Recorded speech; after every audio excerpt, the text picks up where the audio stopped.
We already talked about artifacts, weapons, chips, talent upgrades, alchemy and cooking. All of that affects your character's power, and if you want to min-max, you really should understand every part of it. But there is one more system we haven't covered yet – runes.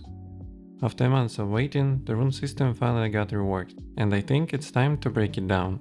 There are a lot of pitfalls here, and especially for newcomers, this video should save you a lot of time and mistakes. I also don't know if this is the final version of the rune system, or if we'll get more changes soon, but you know the rule. I'll try to keep my hand on the pulse. If patch notes change anything that affects the video, I'll leave all updates in the pinned comment, so don't forget to check it after watching. Now, let's pay tribute to Cheetah and let's start.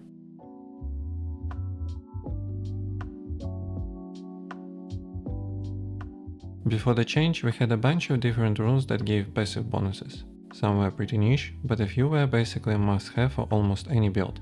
All of those runes were removed and the passive bonus system got moved into tier 3 artifacts.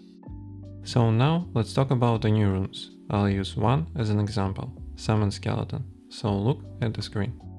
Every rune has a unique active ability. Think of it like an extra skill for your character. You can improve this ability the same way you improve other gear, by upgrading the rune to upgraded or overclocked, and by increasing the rune's quality. Right now we have 24 runes total, split into groups, 3 runes for each passive talent tree. And here comes the first important detail. To use a rune, you must have the correct passive talent tree selected. On top of that, you need a certain amount of specific stat, and you need specific consumables that are tied to that rune. If you meet all requirements, you can use the ability from the rune, but to actually equip the rune, you have to insert it into an artifact. Just right-click the rune, then left-click the artifact. Once the rune is inserted, it replaces the artifact's passive bonus. Equip the artifact and you are set. There is also a toggle on the right side of the artifact UI. It shows your runes, their cooldowns, and how many consumables you have left. Now let's talk about the pitfalls, because this system can easily bait you. You can equip up to 6 runes. All 6 can be active, as long as every rune is different and every artifact you inserted them into is different. Now the detailed part. If you equip 2 of the same artifact but with different runes inside, only the last equipped rune will work. Same logic if you equip 2 different artifacts but with the same rune inside. Again, only the last equipped rune will work. But if you equip 2 identical artifacts and only one of them has a rune inserted, then both artifact passive perks work and the rune works too. So here is a practical setup.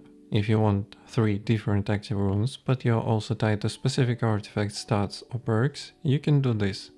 Equip 2 artifacts A, 2 artifacts B and 2 artifacts C. Insert runes into only 1A, 1B and 1C.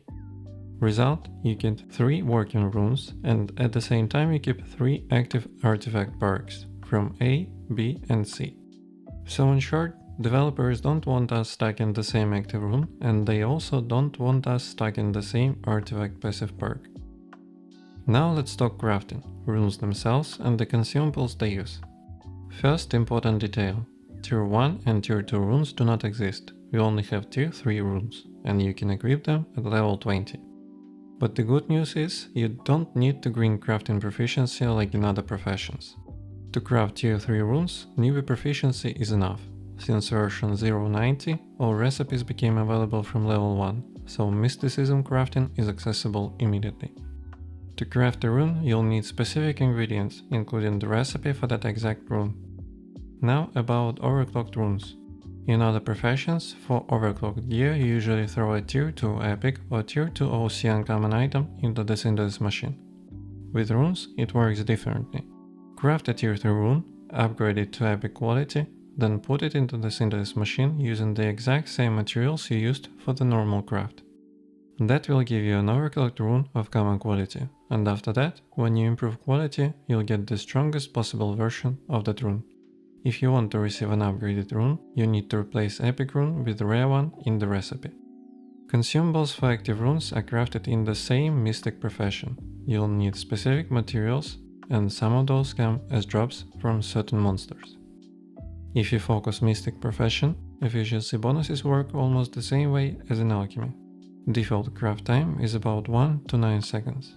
At 100% efficiency, it goes down to 1 to 3 seconds.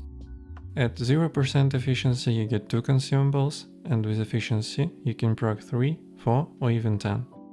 And the final detail for today, you can remove a rune from an artifact, but the rune will be destroyed. Void Scorched Drill is the tool for that, and you can craft it using a dismantling tool, plus a Grandmaster Catalyst. That's basically all the fundamentals and the biggest pitfalls of the new rune system.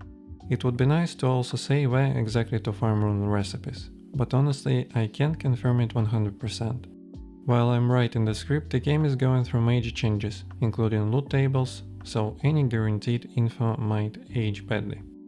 Once it becomes clear, I'll add it in the pinned comment, together with any future changes to the mysticism profession. For now, you can buy rune recipes from the rune NPC in River City marketplace and receive them as a quest rewards. Also, more runes are planned for the future, and some of them should be tied to specific classes. Hope you found what you needed in this video. If not, reach out in the comments, I read all of them. Subscribe if you still haven't, leave a like and drop by my Twitch from time to time.